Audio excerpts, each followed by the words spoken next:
Hello friends, स्वागत आहे तुमचं माझ्या चॅनलवरती।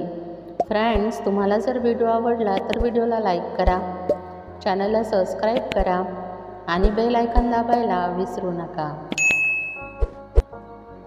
मामाची मुलगी भाग 2। आर्यन अस्वस्थ असतो। काव्याचा नंबर बंद येतो। कोणी उत्तर देत नाही तेव्हा तो अचानक घरी जायचं ठरवतो न सांगता। तो काव्याच्या गावात पोहोचतो। दार उघडणारी मामी असते। आर्यन, काव्या कुठे आहे? मामी गप्प फक्त बोट दाखवते। आर्यन आत जातो आणि पाहतो तर काव्याच्या कपाळावर कुंकू लावून बसलेली असते। आर्यन आश्चर्यचकित होऊन, काव्या, हे काय आहे? काव्या फक्त बघते, डोळ्यातून अश्रू उघळतात। काव्या हळू आवाजात म्हणते, आर्यन, माझं लग्न झालं।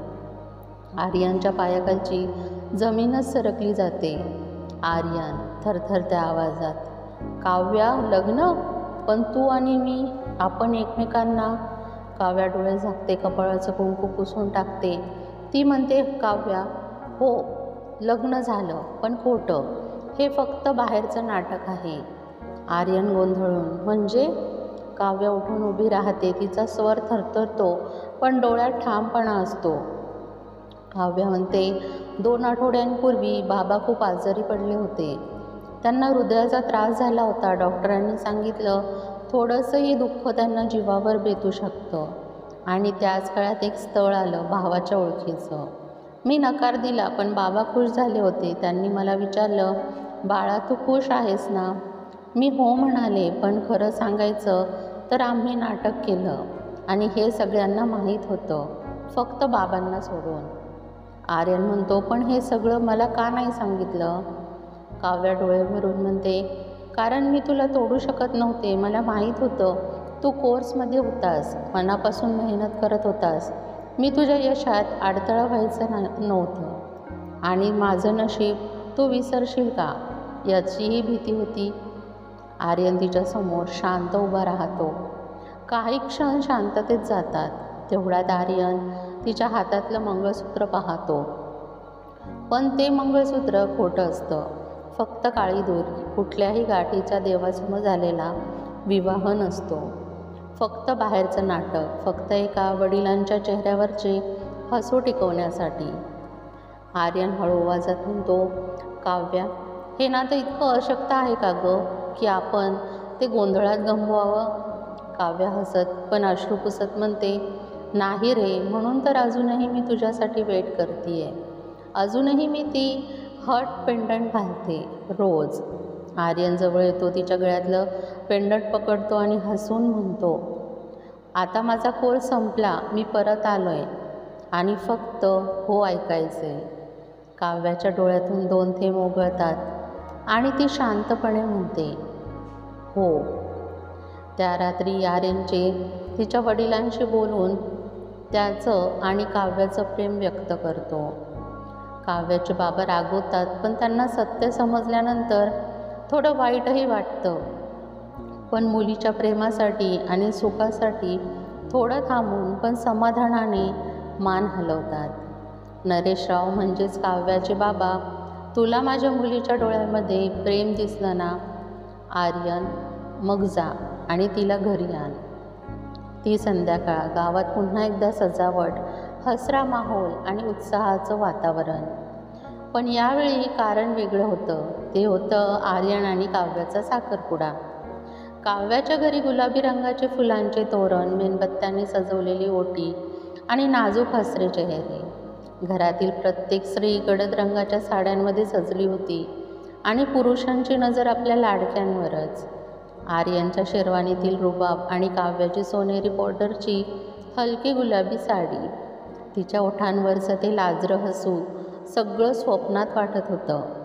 काव्याची आई नजरेने आर्यनकडे बघत, हे बघा, आता आपली दिशा अगदी बरोबर होती। आमची काव्या आणि हा आर्यन स्वर्गात ठरलेलं जुळणं आहे। आर्यनची आई हसून म्हणते, मुलगा कितीही कडक असला तरी प्रेमात पडला की साखरच होतो। माझ्या आर्यनला मी कधी असं पाहिलंच नव्हतं। साखरपुड्याचा सोहळा सुरू होतो। आर्यन आणि काव्या एकमेकांना अंगठी घालतात, टाळ्या वाजतात, हास्य आणि मोबाईलच्या कॅमेऱ्यांचे फ्लॅश एकाच वेळी झळकतात। त्या रात्री सोहळा संपल्यावर आर्यन आणि काव्या दोघं अंगणात बसलेले असतात. आकाशात चंद्र आणि त्याच प्रकाशात साक्षीदार होणारे त्यांचं मौन. काव्या म्हणते, कधी वाटलंच नव्हतं आपण इतक्या वळणांवरून पुन्हा इथे येऊ. आर्यन हसून प्रतिसाद देतो, प्रेमात वळण लागतात, पण ती वळणं एकमेकांकडेच वळत राहिली म्हणून आपण इथे आहोत. काव्या गंभीर होत, आर्यन एक विचारू? बोल. काव्या म्हणते, तू त्या काळात खूप यशस्वी होऊन गेलास. एखादी हायफाय मुलगी मिळाली असती, सुंदर, शिकलेली, तुझ्या लेवलची, तर तू मला निवडलं असतंस का? आर्यन तिच्या डोळ्यात पाहतो, थोडा वेळ काहीच न बोलता, मग शांतपणे म्हणतो, कारण तू माझ्या हृदयात आधीपासूनच होतीस. नवीन काही शोधायची गरजच नव्हती. माझं खरं सुख खरं तर तुझ्यातच आहे. काव्याचं डोळ्यातून अलगद अश्रू येतात, पण यावेळी आनंदाचे असतात. ती हळूच त्याच्या खांद्यावर डोकं ठेवते. दोघांच्याही मनात एकच भावना, एक खरं प्रेम आहे. 1 महिन्यानंतर सकाळी गावात पुन्हा एकदा सनई चौघड्यांचे सूर घुमत होते. प्रत्येक गल्लीत आर्यन आणि काव्याच्या लग्नाची चर्चा सुरू होती. देवळात पिवळ्या फुलांची सजावट, फुलांच्या दरवाजातून येणाऱ्या सुवासक एक वेगळाच पवित्रपणा भरला होता. काव्या पांढऱ्या गुलाबी रंगाच्या सिल्क साडीमध्ये अगदी परीसारखी दिसत होती. कपाळावर कुंकू, डोक्यावर फुलांचा गजरा आणि नाजूक हास्य तिचं सौंदर्य द्विगुणित करत होतं. आर्यन देखील पारंपरिक धोतर कुर्ता आणि फेट्यामध्ये दिमाखात उभा होता. त्याचं शांत पण आत्मविश्वासपूर्ण हास्य जणू काही आयुष्याला एक नवीन अध्यायच घेऊन चालला होता. लग्नाची विधू सुरू झाली. पुजारी सप्तपदीचे 7 फेरे हे केवळ विवाहाचे नव्हे तर जीवनाच्या 7 वचनांचे बंधन आहे. 7 फेऱ्यांमध्ये आर्यन आणि काव्य एकमेकांकडे पाहत राहिले. एक शब्दही न बोलता त्यांना एकमेकांची मनस्थिती कळत होती. सप्तपदी पूर्ण होताच पुजारी म्हणाले, संपन्न विवाह. आता या जोडप्याने देवाचा आशीर्वाद घ्यावा. सर्वांनी टाळ्या वाजवल्या, आरती झाली आणि एकमेकांच्या गळ्यात हार पडला. त्या रात्रीचं सरप्राईज. लग्नानंतर रात्री काव्याला आर्यनने एक बॉक्स दिला. सुंदर सजवलेलं पण थोडंसं गूढ. काव्या गोंधळून, हे काय आहे? आर्यन हसून म्हणतो, तुला आठवतं का? तू मला एकदा म्हणाली होतीस, माझं एक स्वप्न आहे, पण ते पूर्ण करायचं कोणाला सांगितलं तर लोक हसतील. काव्य आश्चर्याने, हो, पण ते इतकं गंभीर नव्हतं. ती बॉक्स उघडते. आत एक लहानशी फाईल असते. वर लिहिलेलं असतं, काव्याज क्राफ्ट स्टुडिओ, रजिस्ट्रेशन प्रपोजल. त्याच्यासोबतच एक चावी आणि तो म्हणतो, हे तुझं स्टुडिओ आहे, गावातल्याच मोकळ्या प्लॉटवर, छोटंसं पण सुंदर. ती म्हणाली, तू म्हणालीच होतीस तुला क्राफ्ट आणि डिझायनिंग शिकायचं आहे, महिलांना स्वावलंबी बनवायचं आहे. आता ते फक्त स्वप्न नाही, ते खरं होईल. काव्य क्षणभर स्तब्ध होते. अश्रूंनी डोळे भरतात, पण चेहऱ्यावर स्मित हास्य असतं. काव्य गहीवरून म्हणते, माझ्या नवऱ्याने लग्नाचं सर्वात मोठं गिफ्ट दिलं, माझी ओळख. त्या रात्री एक खिडकी उघडून आकाशाकडे पाहत आर्यन आणि काव्या एकत्र बसतात. दोघांच्याही मनात एकच भाव, हे लग्न केवळ पती पत्नींचंच नव्हे तर एकमेकांच्या स्वप्नांचं, ओळखीचं आणि आत्मसन्मानाचा मिलाप आहे. स्टुडिओचा प्रवास आणि आर्यनच्या आयुष्याला नवं वळण येतं. ती सकाळ. लग्नानंतर काही दिवसातच काव्याज क्राफ्ट स्टुडिओचं उद्घाटन मोठ्या थाटामाटात झालं. गावातल्या अनेक महिलांनी पहिल्यांदाच एका मुलीला असं स्वप्न पूर्ण करताना पाहिलं होतं. काव्याचं स्टुडिओ एकदम उठून दिसत होता. भरजारी पडदे, रंगीबिरंगी कागद, रिबिन्स, राख्या, पेंटिंग्स आणि एक छोटं ऑफिस कोपऱ्यात. काव्य महिलांना बोलवून, माझ्यासोबत काम करायचे, आपण शिकू, विकू आणि कमवू, सगळ्या स्वावलंबी होऊ. हळूहळू गावातल्या महिलांचा एक छोटा गट तयार झाला. दिवाळीच्या आधी काव्याने हाताने बनवलेले तोरणं, दिवे, भेटवस्तू विकायला सुरुवात केली. पहिला मोठा ऑर्डर एका शहरातल्या गिफ्ट शॉपकडूनच आलं होतं. दुसरीकडे आर्यनचं आयुष्य. आर्यनने आपल्या IT कंपनीतून काही दिवसांसाठी रिमोट वर्क सुरू केलं होतं. तो गावातच राहत होता, पण एका मोठ्या प्रमोशनच्या तयारीत होता. बॉसचा मेल येतो, you have been shortlisted for the Dubai international client lead project, final round interview in Mumbai 3 days from now. Aryan थोडा विचारात पडतो. त्याचं आयुष्य काव्याच्या नव्या सुरुवातीभोवती फिरत होतं आणि आता त्याच्यासमोर एक सुवर्ण संधी उभी होती. पण त्या संधीसाठी त्याला काही काळ गाव सोडावं लागणार होतं. त्याने संध्याकाळी काव्याला सांगितलं. आर्यन थोडा सावध होऊन, काव्या, एक ऑफर आली आहे. जर सगळं ठरलं तर मला काही महिन्यांसाठी दुबईला जावं लागेल. काव्या एक क्षण थांबते, मग हळूच त्याचा हात पकडते. काव्या, जा आर्यन, मी तुझं स्वप्न बनले, पण तूही तुझ्या स्वप्नांपासून दूर जाऊ नकोस. मला तुझा अभिमान वाटतो. आर्यन हसत म्हणतो, तुला सोडून जायचं फार अवघड होईल. काव्या डोळ्यात चमक. प्रेम असं असावं की अंतर पडलं तरी विश्वास घट्ट व्हावा. 3 दिवसांनी मुंबईला जातो.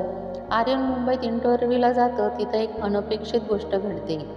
त्याच्या कॉलेजमधला जुना मित्र अर्जुन तिथे मोठ्या पोस्टवर असतो. अर्जुन, वा आर्यन, तू इथे? मीच या टीमचा हेड आहे आणि honestly I am already impress.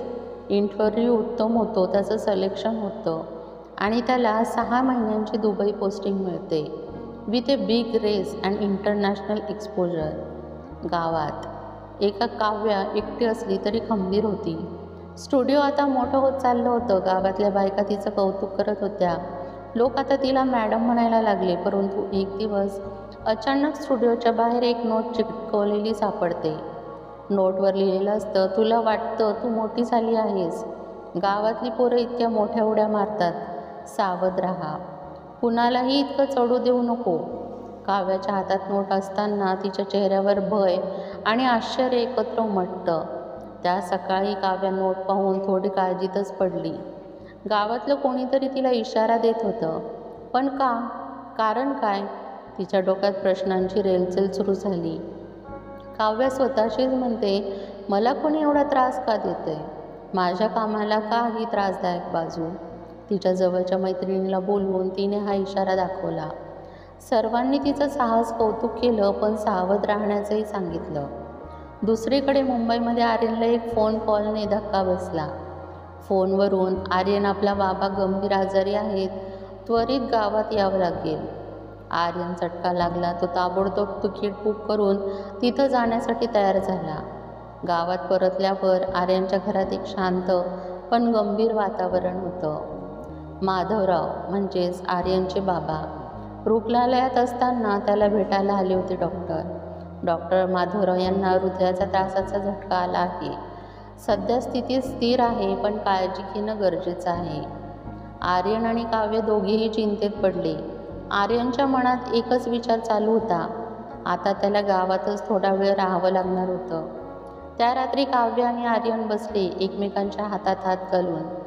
Aryan म्हणतो, आम्हाला एकत्रच हा संघर्ष पार करायचा आहे. तू वेगळ्या बाजूने आणि मी दुसऱ्या बाजूने. काव्य म्हणते, हो, आणि कोणतीही अडचण आली तरी आपण कधी हार मानणार नाही. गावातलं शेवटचं पर्वतारोहण काव्य आणि आर्यन एकत्र उभे राहिले होते गावाच्या लोकांसमोर. स्टुडिओच्या चौकटीत गावकऱ्यांनी त्यांच्या संघर्षाचा आदर केला होता. इशाऱ्यांचा, टीकांचा आणि त्रासाचा सामना करून ते विजयी झाले होते. काव्याच्या स्टुडिओत आता भरभराट सुरू होती. गावातल्या अनेक महिलांनी ती शिकवून घेऊन आर्थिक स्वावलंबन प्राप्त केलं होतं. आर्यननेही मुंबईतील मोठ्या कंपनीतून ते गावाकडेच अनेक नोकऱ्या देणारे छोटेसे ऑफिस सुरू केले होते, ज्यामुळे गावात एक नवीन रोजगार निर्माण झाला.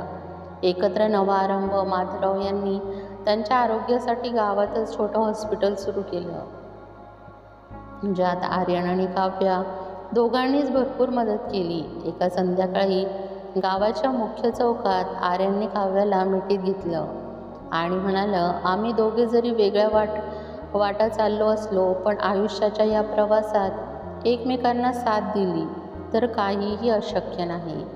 काव्या हसून म्हणते, हो, प्रेम असंच असतं, जे संघर्षातही मजबूत होतं आणि म्हणून एक जुनं स्वप्न नव्या ताकदीने फुलतं. एक कुटुंब अडचणींना सामोरं जात मजबूत झालं आणि 2 माणसं एकत्र पुढे चालली. शेवटी प्रेम आणि मेहनत यांनी जगाला दाखवून दिलं की कोणतीही अडचण येवो, जिथे इच्छा असते तिथे मार्ग नक्कीच असतो. प्रेमाचा विजय काव्य आणि आर्यनच्या आयुष्यातील संघर्षाचा काळ घसरले होते. प्रत्येक अडचणीच्या ओढीत त्यांनी एकमेकांचा हात घट्ट धरला होता.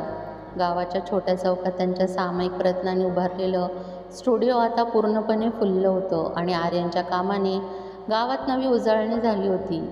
एका थंडीच्या संध्याकाळी जेव्हा सूर्यास्ताचा रंग गावावर पसरलेला होता, आर्यन आणि काव्य एकत्र बसले होते. दोघांच्या डोळ्यात एकमेकांसाठी असलेलं प्रेम शाब्दिकांपेक्षा मोठं बोलत होतं.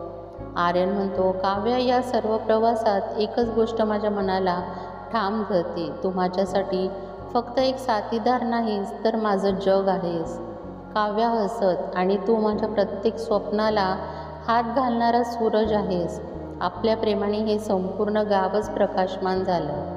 दोघं एकमेकांच्या मिठीत गुंतून गेले. त्यांचं प्रेम इतकं प्रगल्भ, इतकं खऱ्या आणि अगदी पारदर्शक होतं की त्या क्षणाला गावातील प्रत्येक माणूस त्यांना पाहून सुखद आनंदाने हसत होता. प्रेमाचा विजय, या प्रेमानेच त्यांना सर्व संकटांना सामोरे जायची शक्ती दिली होती. त्यांच्या प्रेमाने अडचणी, द्वेष आणि भीती यांना मागं टाकलं. संकटामध्येही त्यांनी एकमेकांवरचा विश्वास कधीही हरवलाच नाही. मग ते प्रेमच नव्हतं तर काय.